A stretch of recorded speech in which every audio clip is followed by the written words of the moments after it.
You're in a business meeting, or you're talking with your boss, or speaking with a colleague, or maybe a friend, and suddenly you get stuck and you forget the vocabulary. This happens a lot. And then later, you remember what you wanted to say. Is this normal? Yes, but it shouldn't happen so consistently. So in this free masterclass, I'm going to teach you the secrets that no English teacher is talking about to help you memorize and use vocabulary 10 times, even 20 times more and faster. Enjoy. What is the goal? Well, the goal is to push the information from your short-term memory to your long-term memory. What is short-term memory? Well, short-term memory is when you need to, for example, memorize a list of groceries. Memorize a list of errands, quehaceres, right? That's usually short-term memory. But then there's also long-term memory. And long-term memory is when we remember something about our past, or when we remember general information like where is Egypt, or what is 5 plus 5, etc. Yeah? So that's the goal, pushing the vocabulary. And when I say vocabulary, I mean phrases, I mean idioms, I mean phrasal verbs, I mean collocations like business collocations, common phrases in English. That's what I mean by vocabulary. I don't mean individual words. Okay, so that's the goal, from short-term memory to long-term memory.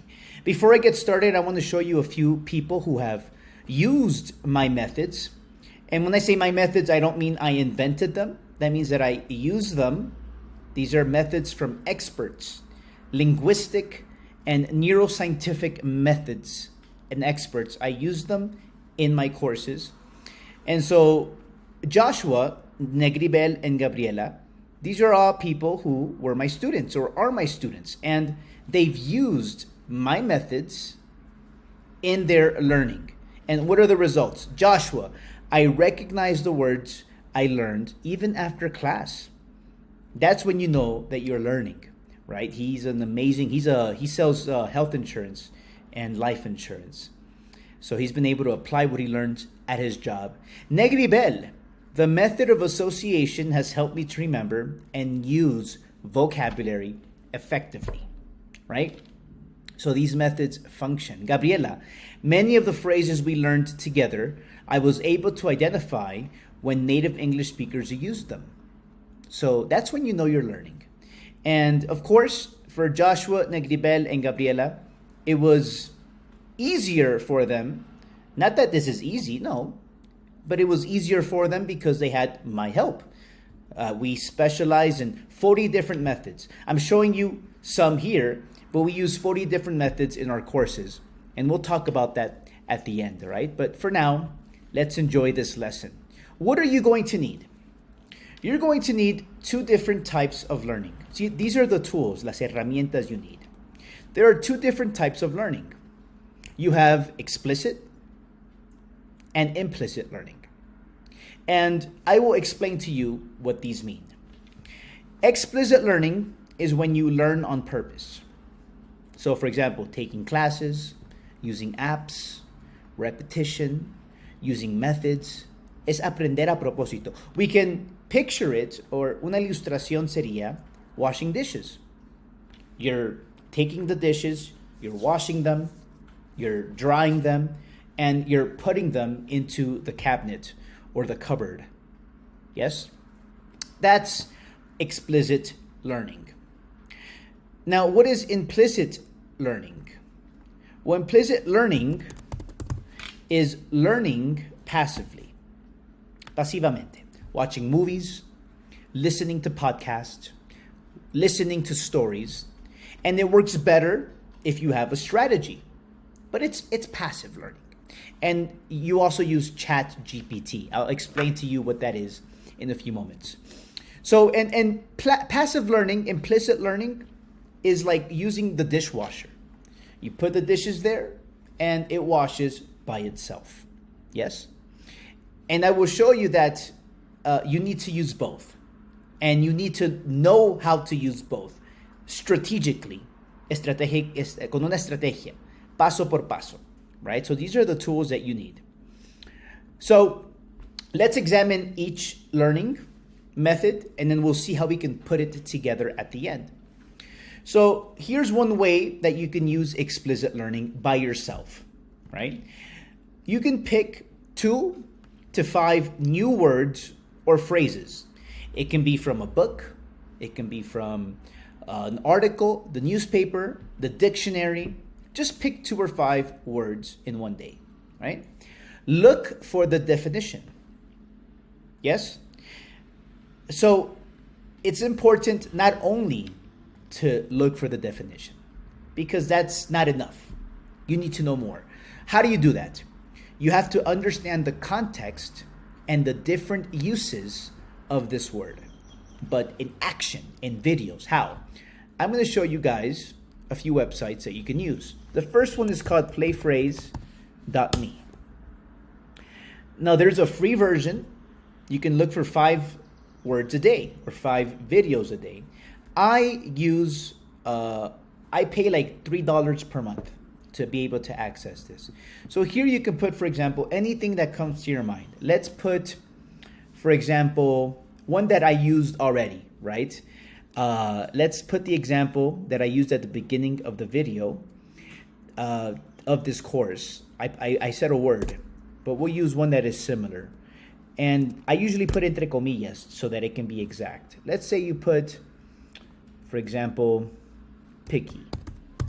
If someone is picky, it means that they are, como no comen cualquier cosa, like, he's a picky eater. He doesn't eat anything, right? Let's see if it lets me con entre comillas. Yeah. Okay, no. So, mejor aquí no se usa comillas. Just the word, picky. Check this out. Picky, I guess. I guess you can't be too picky about who your friends are these days, huh? Notice, you don't only use it with food. Here, she uses it with friends. He's picky with his friends. Again. I guess you can't be too picky about who your friends are these days, huh? And it's an amazing tool that you can use. It really is. It's a great way to learn. So that's one. Another one that you can use is getyarn.io. Again, let's say the same word, picky. Let's see what happens. You find phrases, not only phrases, but music videos, right? With this phrase. There we go. So you can watch context. Here's another website that you can use. It's youglish.com. And remember, the key here is context and listening to it. So you pick a word and you look for it. And people are very picky about vaccines. In fact, you could ruin the reputation of vaccines if you're making them in factory. If you have a picky palate or you... There we go. So we can learn with this method here. So step 1, pick 2 or 5 words, find the definition, and use those websites that I told you that are here to find the phrase. Very quickly, are you someone who's at work and you want a better job, better pay, better position? You know you have the skills for it, but because of your English, you don't have the confidence to apply or to tell your boss about it. If that's the case, we can help you. Click the link down below and schedule a free call with my team and I, because we help business professionals who want a better job, better pay, to speak English fluently and with confidence so that they can get that better job and that better pay. Click the link below and schedule your call now. And here's a bonus step, yeah? I'm gonna show you a bonus step. You can set 5 alarms throughout the day. You can set 5 alarms throughout the day, right? And when you set 5 alarms throughout the day, what you want to do is you want to, for example, I have my phone here, right? Let's say I want to set an alarm. So I go here, I go to clock, right? So I'm here, I'm clock. And let's say I want to set an alarm. I can go here, set the alarm, right? and I can choose the different alarms. Let's say I want to put one for 10 minutes from now.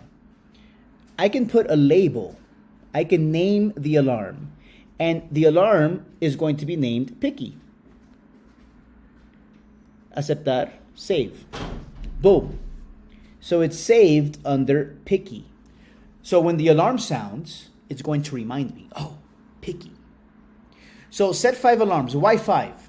Because it's going to help you to remember. Yes? And the alarms, you have to make sure that they are separate. So you start, for example, 9 a.m. You put the alarm. You set the alarm. 9 a.m. Boom, 9 de la mañana. 30 minutes later, you set another alarm. Pero esta vez no vas a poner, you're not going to put just picky. You're going to put it in a sentence. He is picky. Boom. That's the second alarm, right? We can even write it here, right? So for example, 9 a.m., picky. 9:30 a.m., he is picky. Right? Then you want to set it for 2 hours later or 3 hours later. This is called the Pimsleur method. So little by little, the alarms are further apart. So 30 minutes, then 2 hours later, again. But this time you can change it. He was picky. Change it. The more variation, the better you will learn. Then the next alarm could be 5 hours later. So for example, 4:30 p.m. And you could put, he used to be picky. Él solía ser picky. Oh, picky, right? Como que no come cualquier cosa. And then the next one is going to be at night. 10 p.m. Right before you go to bed. And the same thing. Another sentence with picky. He is no longer picky. Él ya no es picky. And so by doing that, poco a poco, what are you doing? Little by little.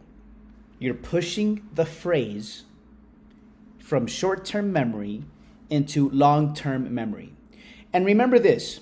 Every time that you take the phrase out of your brain, picky, boom, y lo alteras, so he was picky, boom, regresa al cerebro. It's changing your brain. Literalmente cambia tu cerebro.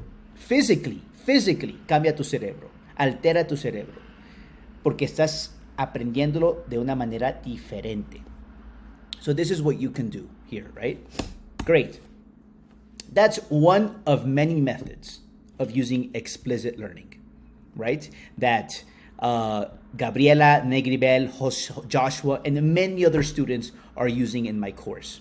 All right, let's go to the next one. Implicit learning. So it's el aprendizaje pasivo, relaxed, right? I'm going to show you one. You can do this. Watch a movie in English without subtitles. Sin subtítulos. Now you're going to dedicate 20 or 30 minutes per day listening to podcasts in English. These are ways of doing it. So primero, watch a movie in English without subtitles, right? This is passive. And it doesn't matter if you don't understand the movie or you don't understand everything, that's fine. It's important to just soak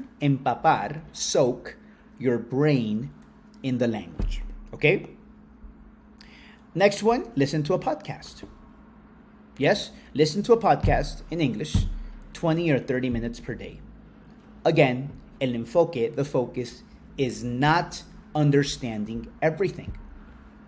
No, ahí te desanimas. You're going to get discouraged. The point is soaking your brain in the language. And the third method, it depends on your style. To eavesdrop means to listen to a stranger's conversation without them knowing. Sin que ellos sepan. Oh, look, the alarm. Picky. Boom. And you remembered. Picky. Oh, right? So listen to a conversation of two gringos hablando. Right? Listen to them and that's another way of interacting with the language. It's kind of fun. Oh, I'm going to listen to their conversation. No por ser chismosos, sino para aprender. You're not being nosy, you're just learning. So if you combine explicit memory With implicit memory, you get all the new vocabulary that you learned that week, and then you create a story using ChatGPT. This is how you put everything together, right? So, primeramente, if you're doing explicit learning, y si estás aprendiendo 2 a 5 palabras al día, if you're writing them down, if you're looking for them on these websites, if you're setting the alarms, right? Okay. When you do the implicit learning and you watch a movie in English without subtitles, you are going to recognize some of the words because these are English words. They are everywhere. So chances are, lo más probable, is that they are going to be in that movie. At least one of them, sometimes. Same thing in the podcast. Chances are, lo más probable, is that you are going to recognize some of these words that you are learning, right? And same thing goes to if you're eavesdropping, listening to a conversation of some strangers, you're going to recognize a few words. That's what happened to Gabriela. Many of the phrases we learned together, I was able to identify when native English speakers used them because she was listening, right? But there's another way that you can systematize it. Puedes ponerle un sistema. How? You get all the new vocabulary that you learned that week, all of these words, right? So let's say minimum, if you're learning 2 per day, that's 14 new words or phrases per week. Yeah? You get all of that, and then you create a story yourself. You can make it yourself, or you can use ChatGPT. I'm going to show you how to do it right now on ChatGPT. If you do this, you will learn vocabulary 10 times faster. Guaranteed. Guaranteed. So let's look at how we can use ChatGPT to do it. Let's go here. Let's say we're going to put 7 words, not 14, 7. Picky. We are going to put, for example, another word that we're learning in my course is to run their mouth. That's a phrase. We're learning that because in our group, we have a private vocabulary group where we share our vocabulary. It's in our courses, right? And it's part of the course. And then we get all that vocabulary and we make a story together, which is amazing, right? Run their mouth. Okay. Let's put another one. Irritated, irritado. Let's put a cup of coffee, right? Cup of coffee. Okay, let's put phone screen, la pantalla del teléfono. Phone screen. No, the screen of the phone. No, phone screen, right? And phone charger. That's 1, 2, 3, 4, 5, 6. Una más. Let's just put, for example, smarmy. Smarmy es una persona que halaga demasiado. He's smarmy, pero por malas intenciones, porque quiere algo, right? Oh, he's smarmy. All right, then I'm going to say the following. Make a story using each of the phrases twice. 2 veces por lo menos, right? Una vez no es suficiente. So ChatGPT, and make it a very short story. No tiene que ser short. Yo lo hago para mostrarles, right? Boom. It creates a story for you. You take the story and you read it. O te grabas leyéndolo. You do that once a week, you're not going to forget what you learn, right?